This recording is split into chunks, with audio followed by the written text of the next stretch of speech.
What's going on, everybody? Thank you for coming back to the channel. That little sequence that you saw at the beginning, yep, that's something that you would usually film with a macro lens.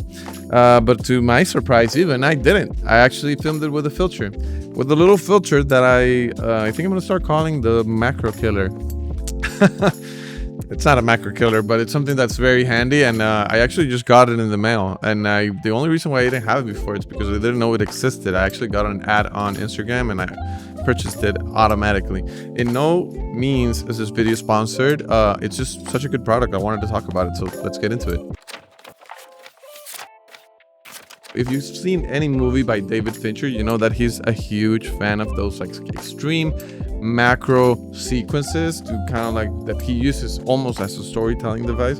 And ever since I started watching his movies, I became such a huge fan of those that I've been wanting to replicate them ever since. The one way that I knew how to do that was with macro lenses until I again stumbled upon this little Instagram ad, little bad boy right here. It's called the Macro Lens Effects by Prism Lens Effects. It's a company that's partially owned by Jacob Owens. So what's the science behind this? If you know how lenses are built, you have the different lens elements that when you focus, they move. That determines what's in focus and what's not. And theoretically, the more lenses you have, the closer you can focus.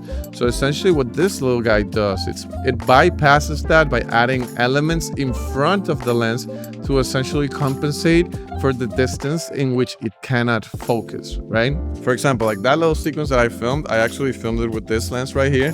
This is a contact size that I think the close distant focus, it's something like 3 feet. And with this guy, it's less than a feet, which is absolutely insane if you think about it.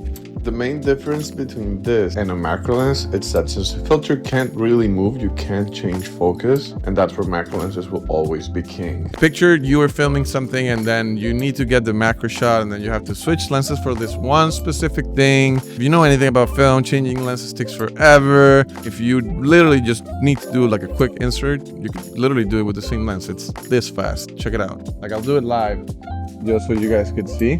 Look how it's focused in my hand. It almost looks like VFX. It's pretty wild. It's actually pretty wild. You can already think of 100 different use cases in which this would make sense. There's already something like this that exists in the camera/film world. It's called diopters that you usually use with something like an anamorphic lens. Anamorphic lenses have the tendency of having a long, close focus distance. And with this, you essentially kind of like shorten that, right? The beauty of this one is that it comes in two strengths, right? It comes in full and I think half for regular.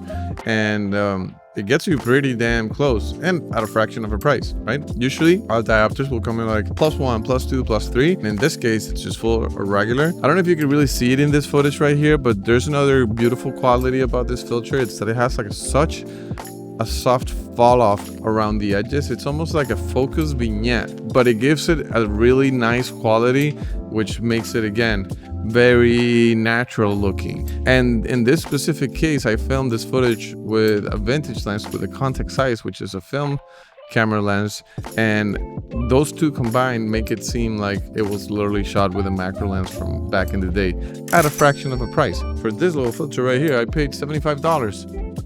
$75 landed, like shipped already, like in my mailbox. $75, which is crazy. It's absolutely crazy if you think about it. Is it going to replace your macro lenses? Absolutely not. Is it handy? Hell yeah, it's handy. I'm absolutely adding this to my filter set. I have like a Pelican case full of them, and this is going to be with me on every shoot for sure, without a shadow of a doubt. And it comes in different sizes, obviously. I purchased the 77mm because all my lenses that have a front thread, they're 77mm. And in case I want to use them with a smaller lens, I'll just adapter. I have the step up or step down ring adapters, so I could always do that. So my word of advice, I would purchase the bigger ones and then size down if you have to. Or just, if you already know exactly which one you're going to use, just buy whatever size you need. So if you guys are interested, I'm going to leave a link in the description to their website. Check them out. They're incredible. I wish I had some sort of promo code for you guys, but I'm generally just a power user that loves their products. So yeah, make sure you check them out and drop a comment, sub up, and like up. Let me know what you think. Let me know if you have anything that you want me to check out or do a review or some sort of like on-field test with. I would love to do more of these, and I would love to hear from you guys. Sub up. If you don't know about me, my name is Gara. I'm a multidisciplinary artist. You can check out my work on my Instagram, TikTok, my website, Twitter, everywhere. I'm gonna leave links to that in the description, and I'll see you guys in the next one. Peace out, gang.